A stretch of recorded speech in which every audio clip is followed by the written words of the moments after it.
everyone. Welcome again to the chat. As you know, I love talking to everyone from the wider racing and breeding communities. And joining me today is the Bloodstock Advisor for Coolmore Australian, James Bester. Hi, James. How are you?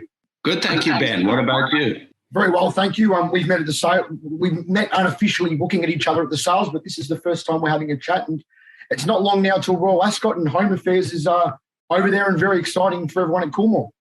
Oh, very much so. To go and buy a horse like that as a yearling, win some Group 1s, establish his future at stud, and then take him to take on the world overseas, it's the dream. It's what we're all in the business for. Hopefully it can be history-making, because we did see Merchant Navy win over there, which is also on the Coolmore panel.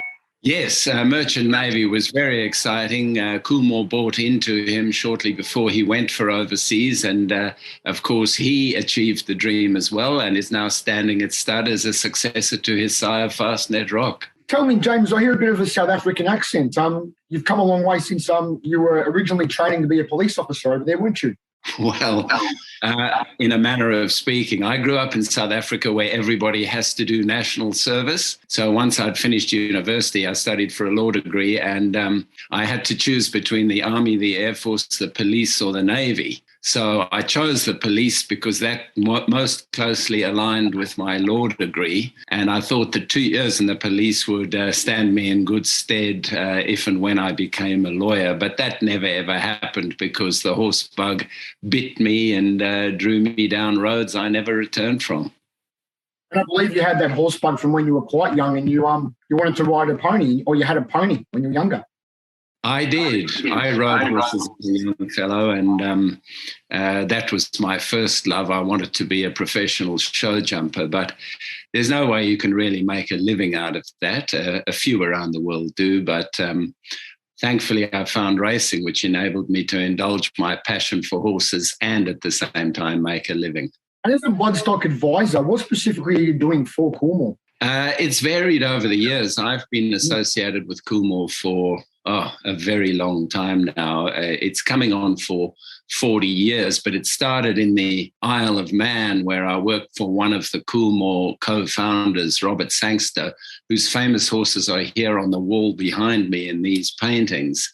And then I came to Australia, and after a stint with Barrowmill and then Arrowfield Studs, I hooked up with Coolmore again when Coolmore struck out in Australia, and that was the era of Royal Academy and Danehill and horses like that. Through the years, I've done marketing roles with Coolmore. I've done all sorts of things, but now it's come down to mainly a Bloodstock Advisor and largely at the sales. So I'm on the Coolmore team that assesses horses for the sales. I also go around the farm and assess foals, weanlings, yearlings, and even broodmares when it comes to mating time. I've also mentored a number of the young fellas there, like racing manager Rob Archibald and current marketing guy Tom Moore and others. You know, I kind of keep an eye on these young fellas. Talk about marketing. I reckon a stroke of genius from Coolmore has been Justify. In fact, I've got my Justify hat right here. And the whole marketing around the Ferrari was the talk of the sales up at the Gold Coast and also at Easter and Sydney as well. Yeah, I should send you my jacket as well, because that's a Justify jacket. Yeah. But, I hope to win that Ferrari myself at the Magic Millions. I bought an early Justify out of a mare called Hallie Rocks, and she looked like an early type. I'm a strong believer in Justify. I've never seen a racehorse quite like him. I didn't see Secretariat in the flesh, but for a horse to remain unbeaten throughout his career and include a Triple Crown series in his 6 victories over 24 lengths, he has to be some machine, which he was. And his sire, Scat Daddy, is famous for the sort of 2-year-olds and speed horses that Australia really appreciates. So we do believe that of all the Triple Crown winners, American Triple Crown winners that have ever lived, this is the one most suited to the Australian profile. So you help the Coolmore team at the sales, assessing, etc. What specifically are you looking for in yearlings? Because obviously everyone's looking for different things, aren't they? Yes. First and foremost, the athlete, not so much the pedigree page. Obviously, the pedigree page determines what you have to pay for it and what its residual value will be after it's finished racing. But I'm always reminded of the time at the Sydney 2000 Olympics when I saw Kathy Freeman win that 400 meters so spectacularly. And she was an awesome athlete physically. And a few days later, they interviewed some of her brothers. And I remember looking at them and saying, well, they might have the same pedigree page, but they certainly don't have the athleticism, with no offense to them, that Kathy Freeman had. And it's the same when you're looking at yearlings. You're looking for the athlete first and foremost. I'm waiting for that Usain Bolt-like creature to walk out of the stable and right away tell me, this is it. This is an athlete. Very few actually do that to you, but some of the best success I've had has been from seeing an animal come out and saying, irrespective of the pedigree page, this was born to run. And I've acted on my instincts and had, I'd say, most of my success that way, rather than on relying on a piece of paper in a catalogue, which you might as well tear out and stick it on your wall and look at it for all the good it can sometimes do you. Talk about success. As a bloodstock advisor or a bloodstock agent / consultant, what would you say has been the most satisfying yearling purchase for you, or one that you've assisted with? Look, there have been a few, but I suppose when you think about the impact that Fastnet Rock has had and is having and will still have on the breed, I bought his mother as a yearling, Piccadilly Circus, from Arrowfield Stud for $180,000. And Fastnet Rock, became a global phenomenon. So I'd say that was quite a significant purchase. I only wish I had been part of her myself, but I wasn't. And then after that, a filly like Hips Don't Lie that I bought as a yearling, she was a very good race filly and was placed in a Blue Diamond after winning slipper lead-ups. And she has been a spectacular sale ring success. And every single animal she's had through the sale ring that has sold has made $1 million or more, culminating in her I Am Invincible filly year before last, or last year actually, that made 1.95 million. So those are pretty satisfying results. There have been Group 1 winners of Oakses and Guineas and all sorts of races that have given me a huge amount of satisfaction too. There have been champions and international ones, in South Africa and other places that have been bought in the Australian sale ring. But I'd say Fastnet Rock's mother and Hips Don't Lie might be the two most satisfying. You mentioned Arrowfield Stud. Obviously, at the helm there is Mr. Massara, John Massara. I believe he's had a pretty big influence on you. Well, he has. He gave me a job soon after I came to Australia. And yes, just watching him operate, don't forget, he was the man that helped bring in the tax advantages that launched this industry into the sort of era that it is in now. He had a lot to do with the shuttle stallion phenomenon, together with Coolmore, of course. He had a lot to do with Dane Hill, the purchase of Dane Hill. All of these things have impacted our industry enormously.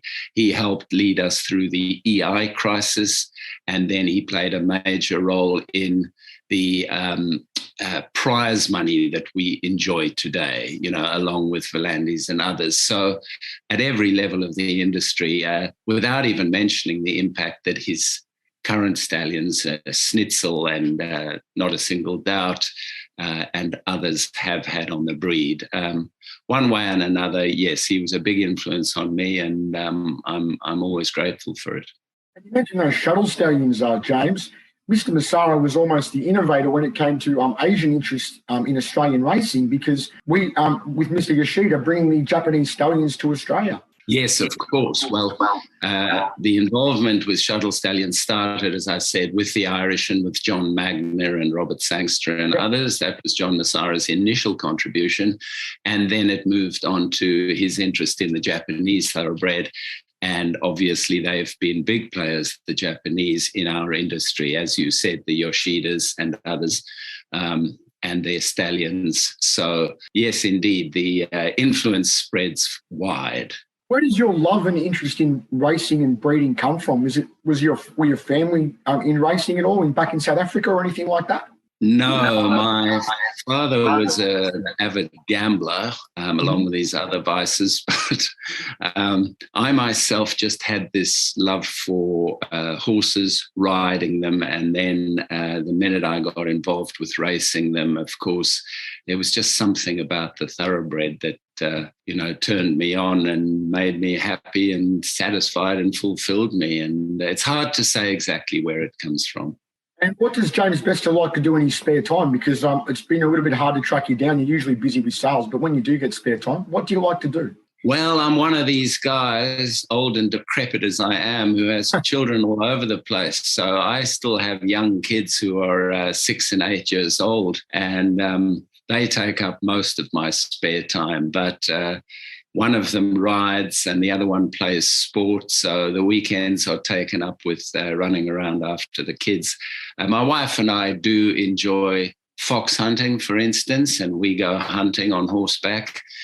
We enjoy eventing and show jumping. We do less of that now that we're flat out with the kids, but would like to do more of it.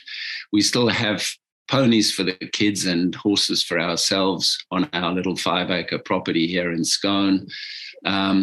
So pretty much, I suppose, kids and horse-related activities outside of racing take up a lot of our time. I know you've done a bit of mentoring over the years, like you mentioned, and also had a little bit of an involvement with Lindy Maurice at Thoroughbred Industry Careers. Tell me, do you still feel there's opportunities available for young people to get into racing? Because, I go to the track a lot, especially Saturdays, and I feel like I'm probably the youngest person there sometimes. Ben, yes, but funnily enough, more and more, I think, because I remember back in the day, I thought there was a much older average age at the races. I don't mean at carnival times, when sure. The young go out, but they're going out for a social event rather than the actual racing, a lot of them. There are opportunities for young people in the industry, and a lot of young, relatively young by my standards, and then even very young bloodstock agents have come through.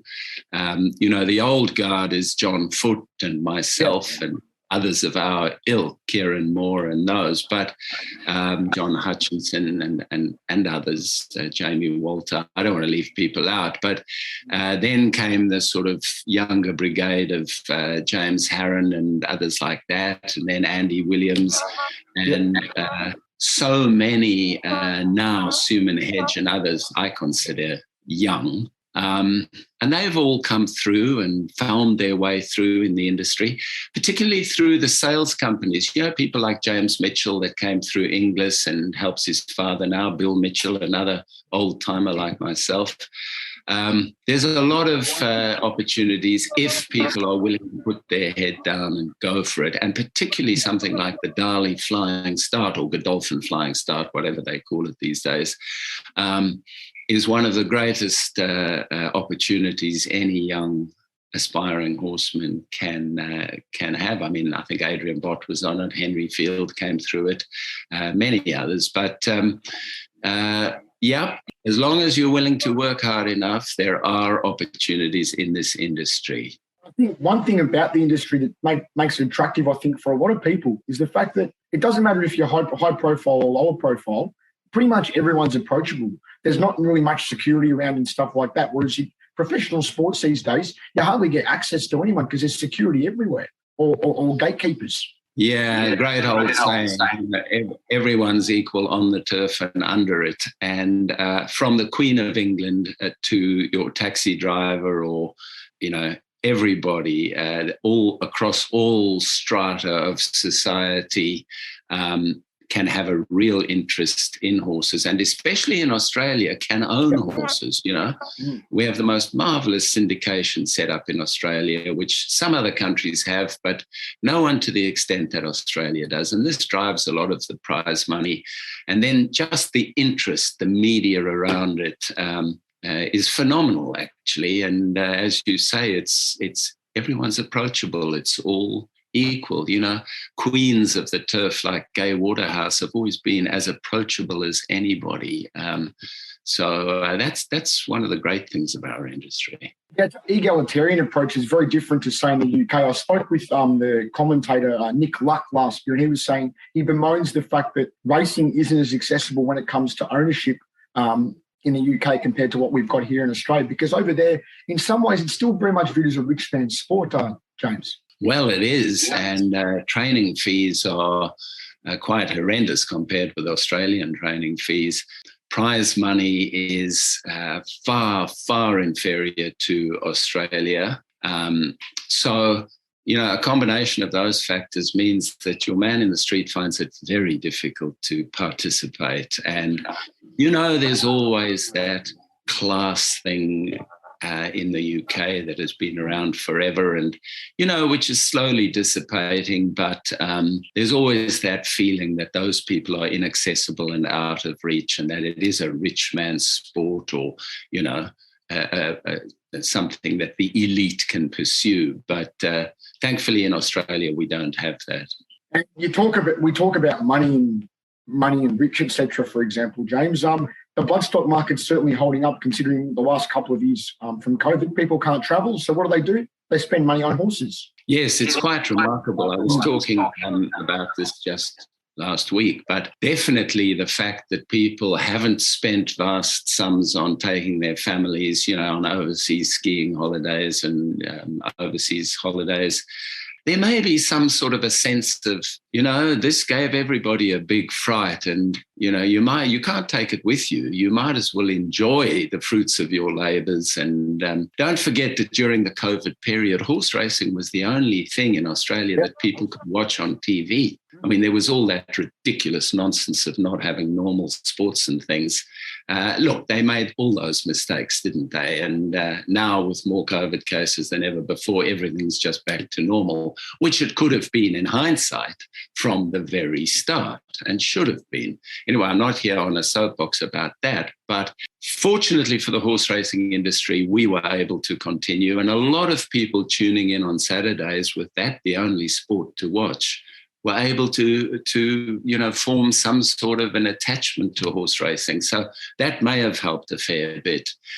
Other than that, our prize money keeps climbing. There are a lot of very clever men, and a very determined man in Peter V'landys constantly driving the prize money bus, and makes it more and more attractive for people to buy horses at the sales. Even if they cost a little more each year, they have a realistic chance of actually making back that money and hitting the jackpot, as, for instance, in the case of horses like Home Affairs, where you buy them for a fair bit, but under $1 million, and they can be worth anything from, 30 to 50 million if they win these elite races and are bred the right way.